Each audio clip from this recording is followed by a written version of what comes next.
Anthony Joshua won, Anthony killed this guy.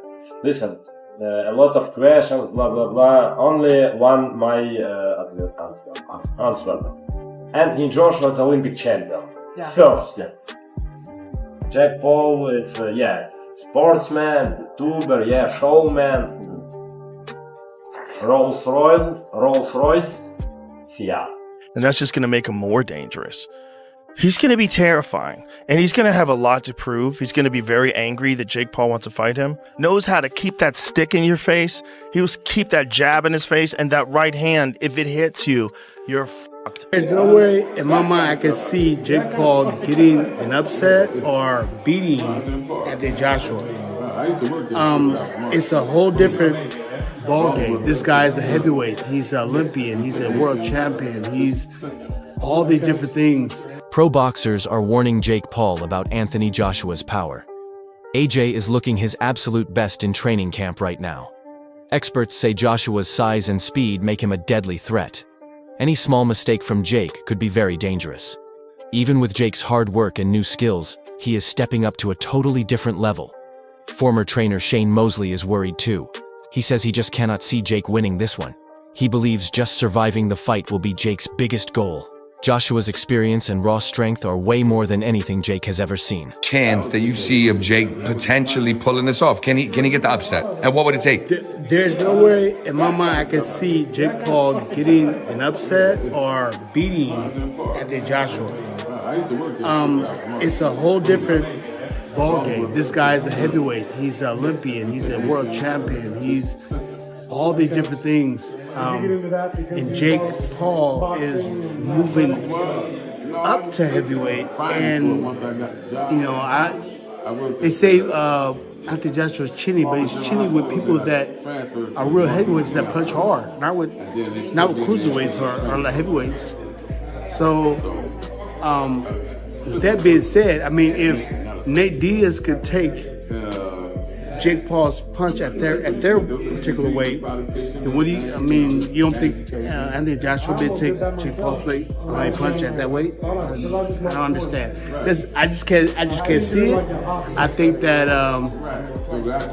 it's a great publicity stunt, I guess, or whatever. But I can't see Jake beating Anthony Joshua. I just can't see it. You're not training with him for this fight, right? No, I'm not training for the first fight. If I was, there we go. What would you tell him? If I was training with him, what kind of game plan, right? I wouldn't even know what to tell him. You'd be at a loss? I'd be like, would you take the job? Yes, right? I mean, I'd take it for him not to get hurt. Okay. You know what I'm saying? Like, I'm not gonna. I can't say that I would say I think he's gonna win, but I would try different ways of maybe trying to move around or get up under him or hold him a certain way. Maybe there's something in there that he sees that he can try to. Boxing agent Sam Jones is very scared for Jake Paul. He is warning everyone that this fight is extremely dangerous. Jones says if AJ lands just one clean punch, it could be a total disaster. He says the power is just like what Joshua did to Francis Ngannou. He stresses that Jake must respect Joshua's giant size and knockout power. One tiny mistake could end the fight in a second. Jones also says there is no way this fight is fake. If Jake actually beats AJ fairly, it would be the biggest shock in the history of boxing. His talk shows the huge gap in skill and strength between these two men. This is why all the experts keep telling Jake to be careful. There are massive risks when you step into the ring with a top heavyweight like Anthony Joshua. Jake is playing with fire and the whole world is watching to see if he gets burned. This could go really wrong if like I say, you want him to come out, no matter what anybody thinks about Jake Paul, you want him to get out of the ring and be safe. But the reality is, if AJ hits him like the same way he hit Francis Ngannou, he could brown bread him, Jim. So, some would say it's scripted. Do you go with that? No, I don't think it is, because I don't think Eddie or AJ would participate if it was scripted. That would affect AJ's legacy. Because, for example, if AJ somehow on this earth manages to get through a few rounds, or I mean, if he wins, people are on about, oh, it's a huge no, it's the biggest upset in the history of sport, period, if he beat Anthony Joshua. I don't think you understand it, how one-sided this fight should be. We're talking about a very recent unified heavyweight champion of the world against Jake Paul, who lost to Tommy Fury that's the reality of what we're looking at here. You watch it. I've never denied I'll watch it, because it's like when Simon Cowell used to get excited over magicians trying to climb out of a box. It's the jeopardy involved of trying to climb out the box, because you think, oh my life, what could go wrong here? That's what I'm watching it for the potential. I'm just being honest. I will watch it, but I just think that. Do you think it's scripted? No. I mean, I spoke to Eddie. Eddie thinks he'll get him out there without one big shot, but a cluster of punches will take him out. Because if he does take a big shot, like Ngannou took, he's going to get hurt, but he's going to get hurt anyway. That's the nature of the business. People do get hurt in a boxing ring. The best fighters get hurt. So he's not immune to it. The interesting thing will be is exactly how the conclusion of the fight will be and how it gets sold into the public, because people are going to fly around. I was going to go there and watch it, not because I felt the fight had any meaning, but because I wanted to understand the scale of what's going on with Netflix and what's the scale of something like this that can generate 150 million, because there's only one reason Anthony Joshua's going in there. Anthony Joshua is laser focused in his training camp. He is giving everything he has to get ready for Jake Paul. With a new weight limit of 245 pounds, AJ has trimmed down. He is looking leaner and sharper than he has in years. His body looks shredded because of all the intense work. He is training with the best coaches and taking this fight very seriously. He is staying all by himself to stay locked in on winning. This disciplined style shows why he was a two-time world champion and a gold medal winner. He is proving that his mind is totally on fight night. He is going to give his all to make sure he gets the win. He looks faster, stronger, and ready to dominate the ring. So what am I bringing differently? I wouldn't say a new mindset, but definitely like a new perspective. But ultimately, everything new has to lead to a win. So yeah, that's what I'll focus. Chael Sonnen is a famous MMA expert, and he is breaking down this fight. He says Jake Paul is in big trouble. Sonnen says even if Jake has some tricks, the size difference is just too much. It will be almost impossible for Jake to even hit Joshua's head. From the start, people have called this a David versus Goliath fight. You have a smaller new fighter against a giant, strong champion. This makes fans excited, but Sonnen says it is very dangerous. Joshua has the weight, the reach, and the natural power. This makes Jake's job super hard and very risky. Chael Sonnen is also attacking the people selling this fight. He says their marketing and management choices are very poor. He thinks the hype is way too much and does not show what will really happen in the ring. Sonnen says that while the David versus Goliath story is fun, the promoters care more about the show than the truth. He believes the gap in size, skill, and experience makes this a one-sided fight. He thinks the ads are not showing the real wall Jake has to climb.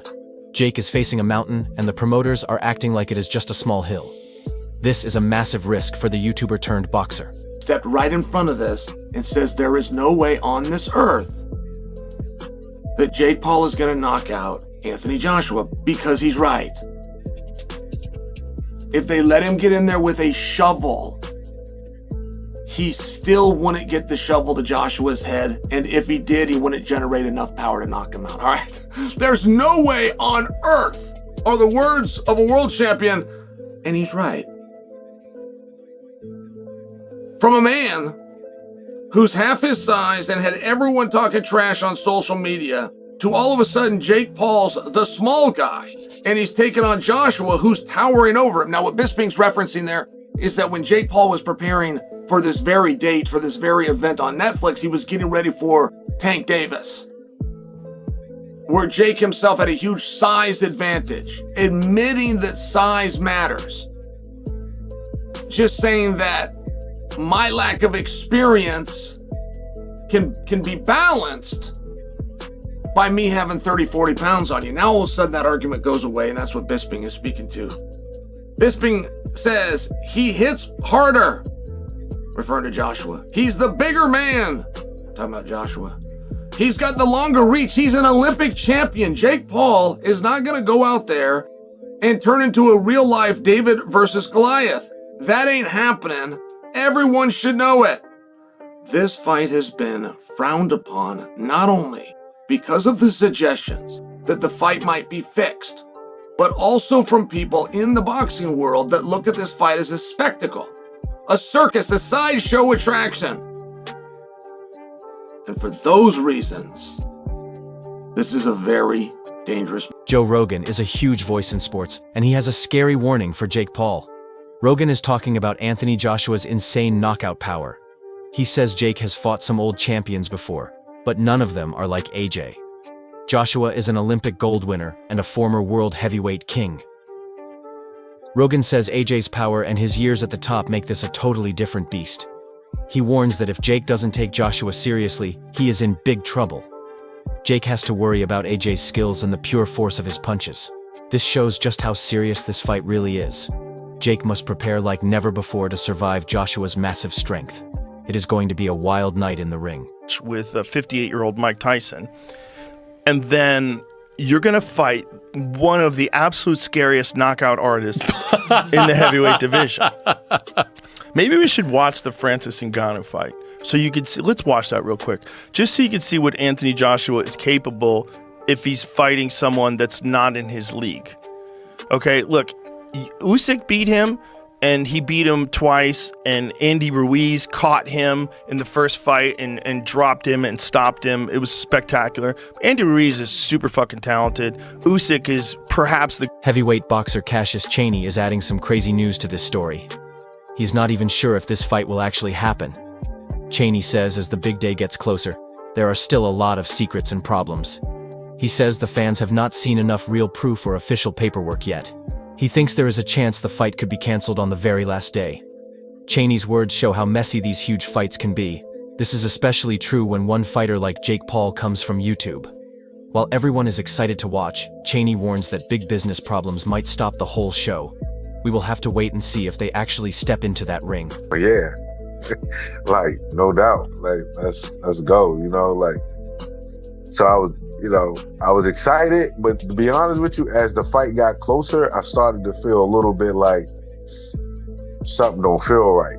You know what I mean? Like, they don't feel right. Like, we don't have flights yet. We don't know when we're leaving. You know what I mean? Little stuff like that was kind of bothering me a little bit. And that day, Wednesday, it was Wednesday, I believe. That day we got the call like, yo, you know, they going in a different direction.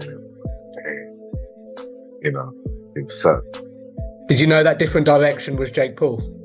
No, I didn't. But I wasn't surprised either, you know what I mean? Because, you know, Jake Paul, listen, you know, all these guys, they businessmen. When I put it into comparison, AJ was going to fight an 8-rounder against Cassius Chaney. For Teddy Atlas is a legend in the boxing world, and he has a fair view on this. He is giving Jake Paul credit for all his hard work and grit. Atlas says that Joshua is a huge threat because of his gold medal and world titles. But he also says Jake has made amazing progress for a guy who started on YouTube. He respects Jake for the discipline and the tough training he has put in to get here. He says Jake's journey shows he is truly committed to the sport. Atlas thinks that while Joshua is the big favorite to win, this fight is a massive step for Jake. It proves how much he has grown as a real boxer. This is a huge test for him. Champ, gold medalist in the Olympics, bigger, stronger, professional, top fighter, top amateur, against a guy who's been doing it for 4 or 5 years, and I give credit to Paul. You know, he's worked his backside off to build this promotional machine that he has, to build his dream, you know, to make this vision come to light. Incredible businessman, and incredible what he's done in the ring. That, yeah, he's picked the spots and everything else, but he still faced danger, and he still, you know, took it serious, where he's trained his backside off and where he's improved as a fighter. You know, does that put him in the class of a top professional fighter who's been doing it his whole life? No, of course not. But does that make you at least examine it? Yes. And when I examine it, I start with a couple things. First of all, Jake Paul is pretty damn smart. He hasn't made too many mistakes. I know it was the Tommy Fury fight. That was close. But one loss. There's one loss. But he hasn't made too many damn mistakes. And now, I mean, the guy's been a half a genius. And so I look at it and I said, all right, I want to look at everything. Don't look at just he's going to get killed. That's the easy way to look at it. It might be the right way. It might be. But I want to look at what you touched on, now go deeper. It's been 15 months. He hasn't fought, Joshua. Last time he got in the ring, he got destroyed. He got knocked out. That's hard to overcome. There's bats in the belfry. There's ghosts in the attic. That's hard to overcome. I mean, that's there. Other boxing experts are talking about how real this fight actually is. They say that even though Jake Paul is known for big shows and rumors of fake fights, this match with Anthony Joshua is the real deal. It will follow all the pro rules. Joshua has said there is no cheating or fixing going on here. This will be a true fair fight. Experts say both men will compete in a regulated match, which kills all the rumors that the ending is already decided. This keeps boxing honest and tells the fans they are getting a genuine war between a YouTube star and a world champion. A big part of this story is the size, strength, and experience. Experts keep saying that Anthony Joshua's body gives him a massive head start. With more weight and a longer reach, Joshua can control the distance and the speed of the fight. This makes it super hard for Jake to land any big punches. Analysts say this is the main point. Heavyweight boxing is not just about skill. It is about being able to take and give huge hits. Jake's training might be tough, but he has to worry about the danger of a much bigger and stronger man. He needs a perfect defense and total focus just to stay safe. This is a massive mountain for Jake to climb. Tommy Fury loss. If you're Jake Paul, why on earth would you lose to Tommy Fury? Why would you fix losing to Tommy Fury? It just doesn't make any sense whatsoever. The only way I possibly could have bought that would be if there'd been some kind of immediate rematch or trilogy set up through it where they were just trying to generate more revenue because they looked at the scene and went, we don't have enough dance partners. But in reality, it makes no sense for Jake Paul to rig losing a fight. It just doesn't. And you could argue that maybe he rigged other fights after that, but I think there's more than enough evidence to suggest that Jake Paul had enough about him to go in and actually win those fights. Which I suppose speaks to the reality of his current level of ability, which is he might actually be a little bit underrated by some people. Maybe overrated by many too, because some people think in a real fight with Joshua, he has a fighting chance of knocking Joshua out. But generally speaking, I think that maybe people just don't understand that he's actually got okay at boxing. I mean, the only thing you could argue is maybe he's overlooking Jake a little bit. He clearly thinks he's far better and that Jake can't challenge him in any way, shape, or form, which makes you worried about complacency. But even a complacent Anthony Joshua should be able to get it done in there fairly comfortably against Jake Paul. We also have to consider Anthony Joshua's existing wealth. There's boxers who have been far less commercially successful than Anthony Joshua in their careers, and I could kind of understand them maybe being tempted by an offer from Jake Paul to rig a fight and take a load of money. But it just wouldn't make any sense for Anthony Joshua, who's already extremely wealthy. As far as I know, he doesn't have any issues with gambling or any stuff like that. So whilst he doesn't need the money, it's just easy money, which means it makes you sort of think, well, this must be a real fight if it's easy money. Because the only thing that's easy for Anthony Joshua to do is to go in there and win, to go in there and smash the guy in front of him. It wouldn't be easy for him to go in there and somehow let Jake Paul win. That would be a very difficult thing. That is all for today. Stay right here. See you in the next video.